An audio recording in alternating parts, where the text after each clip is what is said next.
Bonjour, aujourd'hui je vais définir le concept de l'ultramontanisme, un courant de pensée en lien avec l'Église catholique. Depuis la défaite française sur les plaines d'Abraham, la capitulation de Montréal et le début du régime britannique, la place de l'Église dans la société canadienne française grandit lentement, mais sûrement. En 1840, au lendemain des rébellions des Patriotes, l'acte d'union est proclamé. Les Canadiens français sont désormais minoritaires. Les francophones se tournent donc dans les bras de l'Église, ce qui contribue à ce que le clergé catholique gagne en pouvoir et en influence, à un point où il devient un mouvement identitaire que l'on appelle le clérico-nationalisme.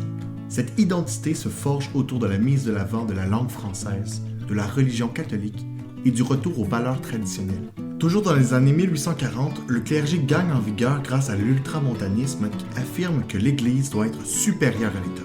Le mouvement de pensée qu'est l'ultramontanisme s'est développé en France et prêche la soumission de l'autorité du pape avant toute autre autorité. Ceux qui adhèrent à l'ultramontanisme veulent que l'Église soit présente dans toutes les sphères de la société, particulièrement en éducation, en santé et à la charité.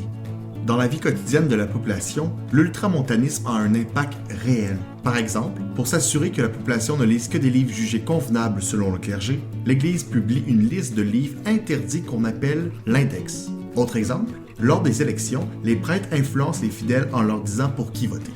Et les prêtres, eux autres de leur côté, se fient aux gens influents dans la sphère de l'ultramontanisme. La montée de l'ultramontanisme force les gens à se mobiliser et à prôner publiquement la séparation de l'Église et de l'État.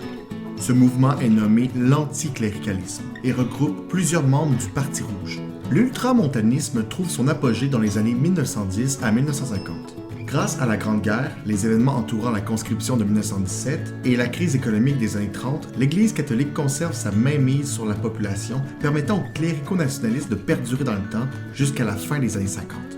De nos jours, l'Église catholique est bien loin du quotidien de la majorité de la population québécoise. Depuis les années 60, le pouvoir du clergé est confiné à l'intérieur des églises que les gens ont désertées depuis longtemps. L'ultramontanisme a lui-même signé sa propre mort. À vouloir être trop présent partout et tout contrôler, il a fini par créer un mécontentement général et se faire éjecter de ses sphères d'influence. Voilà ce qui fait un survol de ce qu'est l'ultramontanisme. À la prochaine!